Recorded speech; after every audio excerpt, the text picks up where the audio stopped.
Good morning, Selma, Alabama.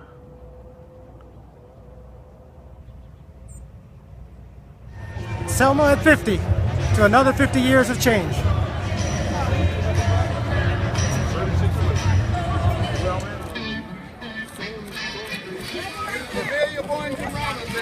Good morning. How do you feel today? Hello. How you feel?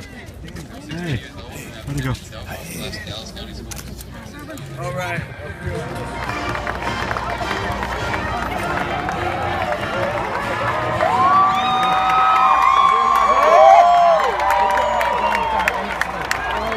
Many times I have felt the weight carried by the brave foot soldiers of the voting rights. When we were crossing this bridge, that one day I will be back here introducing the first African American president that will say your praise, your mind, President Barack Obama.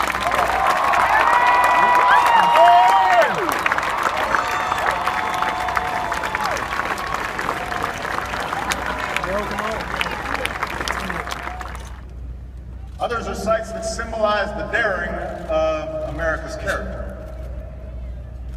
Independence Hall and Seneca Falls, Kitty Hawk and Cape Canaveral. We gather here to honor the courage of ordinary Americans willing to endure billy clubs and the chastening rod, tear gas and the trampling hoof.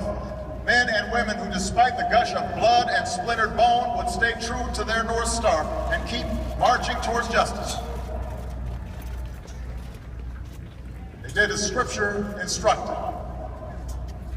Rejoice in hope. Be patient in tribulation. Be constant in prayer. And in the days it is Scripture instructed. Rejoice in hope. Be patient in tribulation. Be constant in prayer. And in the days members gave the entire South the chance to rise again. Not by reasserting the past, but by transcending the past. What a glorious thing, Dr. King might say. What a solemn debt we owe. Which leads us to ask, just how might we repay that debt? First and foremost, we have to recognize that one day's commemoration, no matter how special, and I understood the question.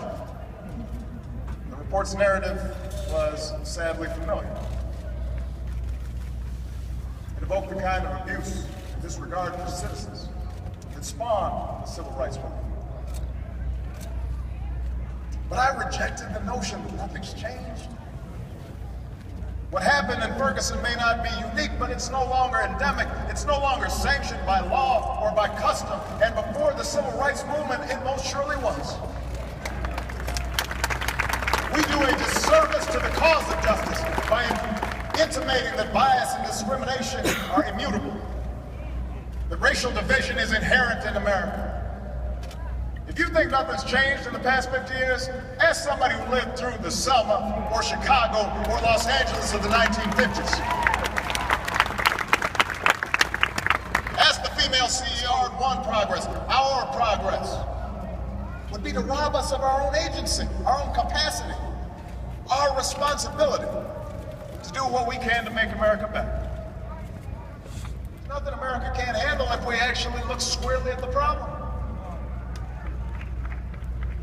And this is work for all Americans, not just some, not just whites, not just blacks.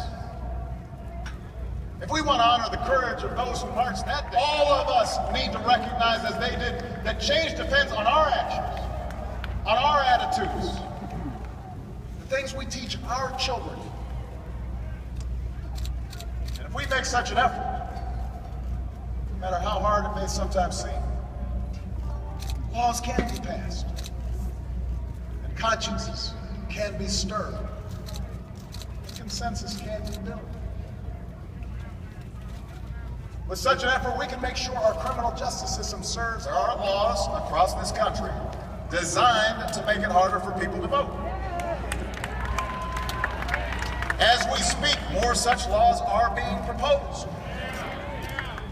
Meanwhile, the Voting Rights Act, the culmination of so much blood, so much sweat and tears, the product of so much sacrifice in the face of wanton violence. The Voting Rights Act stands weakened. Its future subject to political rancor. So much sweat and tears, the product of so much sacrifice in the face of wanton violence. The Voting Rights Act stands weakened. Its future subject to political rancor. For we were born of change.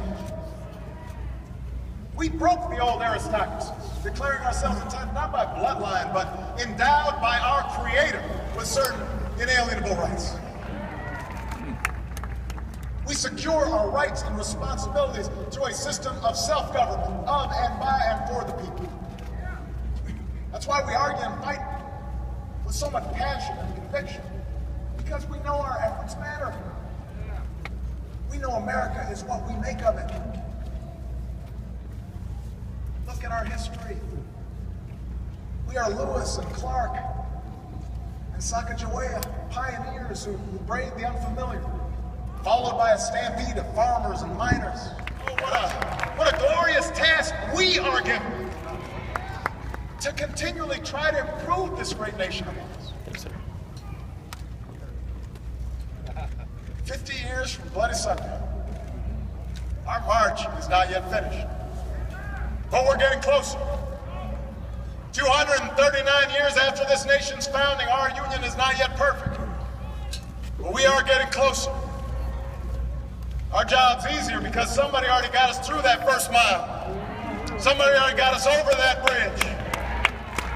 When it feels the road's too hard, when the torch we've been passed feels too heavy, we will remember these early travelers and draw strength from their example.